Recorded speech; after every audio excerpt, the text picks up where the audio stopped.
वक्रतुंड महाकाय सूर्यकोटि समप्रभा निर्विघ्ने कुरु मे देवे सर्वकार्येषु सर्वदा। नमस्कार दोस्तों, स्वागत है आपका आज के वीडियो में। आज हम बात करने वाले हैं 10वें ज्योतिर्लिंग दारुका वन गुजरात में स्थित नागेश्वर जी की। तो आइए शुरू करते हैं आज का वीडियो, जानते हैं नागेश्वर जी की कहानी। पर उससे पहले आपसे एक अनुरोध है, आपसे एक निवेदन है, अगर आपने चैनल को अभी तक सब्सक्राइब नहीं करा है तो प्लीज़ चैनल को सब्सक्राइब कीजिए और इस भक्तिपूर्ण कहानी का आनंद लीजिए। दारुका नाम से प्रसिद्ध एक राक्षसी थी जो पार्वती जी के वरदान से सदा घमंड में भरी रहती थी। अत्यंत बलवान राक्षस दारुक उसका पति था। उसने बहुत से राक्षसों को साथ लेकर वहां सत्पुरुषों का संहार मचा रखा था। वह लोगों के यज्ञ और धर्म का नाश करता फिरता था। पश्चिम समुद्र के तट पर उसका एक वन था जो संपूर्ण समृद्धियों से भरा रहता था। उस वन का विस्तार सब ओर से 16 योजन का था। दारुका अपने विलास के लिए जहां जाती थी वहीं भूमि, वृक्ष तथा अन्य सब उपकरणों से युक्त वह वन भी चला जाता था। देवी पार्वती ने उस वन की देखरेख का भार दारुका को सौंप दिया था। दारुका अपने पति के साथ इच्छानुसार उसमें विचरण करती थी। राक्षस दारुक अपनी पत्नी दारुका के साथ वहां रहकर सबको भय देता था। उससे पीड़ित हुई प्रजा ने महर्षि औरव की शरण में जाकर उनको अपना दुख सुनाया।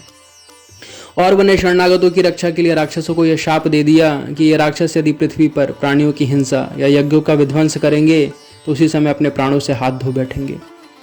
देवताओं ने जब यह बात सुनी तब उन्होंने दुराचारी राक्षसों पर चढ़ाई कर दी। राक्षस घबरा गए।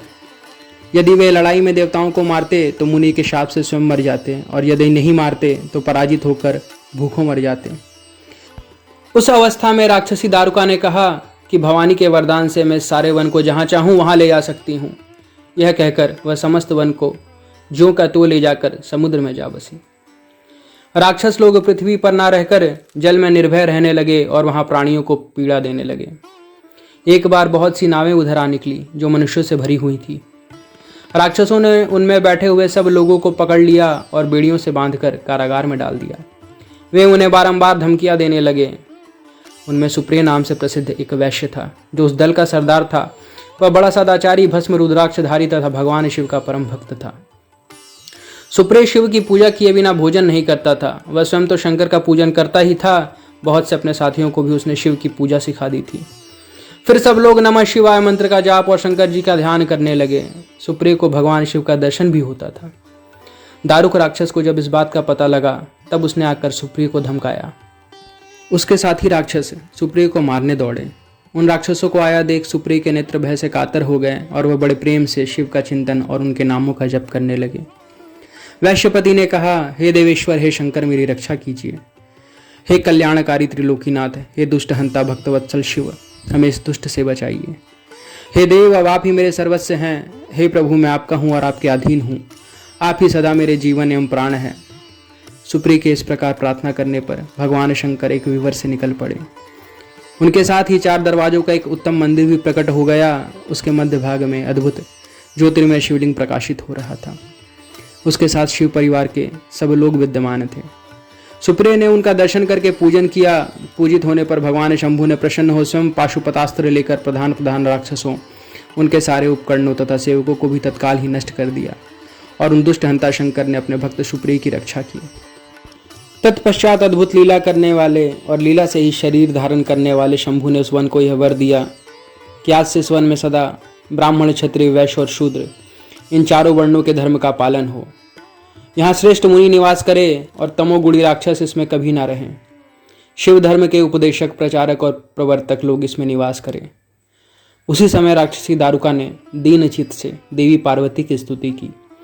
देवी पार्वती प्रसन्न हो गई और बोली, बताओ तेरा क्या कार्य करूं। दारुका ने कहा, मेरे वंश की रक्षा कीजिए। पार्वती जी ने कहा, मैं सच कहती हूं, तेरे कुल की रक्षा करूंगी। ऐसा कहकर देवी भगवान शिव से बोली, हे नाथ, आपकी यह बात युग के अंत में सच्ची होगी। तब तक तामसी सृष्टि भी रहे, ऐसा मेरा विचार है। मैं भी आपकी ही हूं और आपके ही आश्रय में रहती हूं, अतः मेरी बात को भी प्रमाणित कीजिए। यह राक्षसी दारुका देवी है, मेरी ही शक्ति है और राक्षसों में बलिष्ठ है। अतः यही राक्षसों के राज्य का शासन करे। ये राक्षस पत्नियां जिन पुत्रों को पैदा करेंगी वे सब मिलकर इस वन में निवास करें, ऐसी मेरी इच्छा है। शिवजी बोले, हे प्रिय, यदि तुम ऐसी बात कहती हो तो मेरे यह वचन सुनो। मैं भक्तों का पालन करने के लिए प्रसन्नता पूर्वक इस वन में रहूंगा। जो पुरुष यहाँ वर्ण धर्म के पालन में तत्पर हो, प्रेम पूर्वक मेरा दर्शन करेगा, वह चक्रवर्ती राजा होगा। कलयुग के अंत और सत्युग के आरंभ में महासेन का पुत्र वीरसेन राजाओं का भी राजा होगा। वह मेरा भक्त और अत्यंत पराक्रमी होगा और यहाँ आकर मेरा दर्शन करेगा। दर्शन करते ही वह चक्रवर्ती सम्राट हो जाएगा।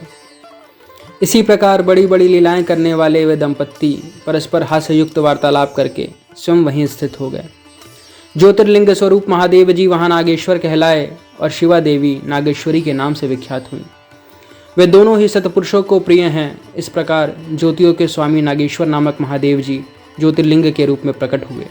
वे तीनों लोगों की संपूर्ण कामनाओं को सदा पूर्ण करने वाले हैं।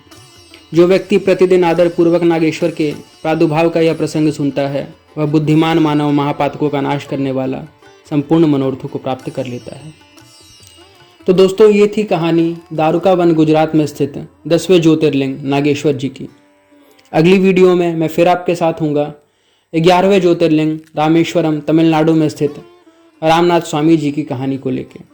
पर जाने से पहले आपसे एक निवेदन है, आपसे एक अनुरोध है।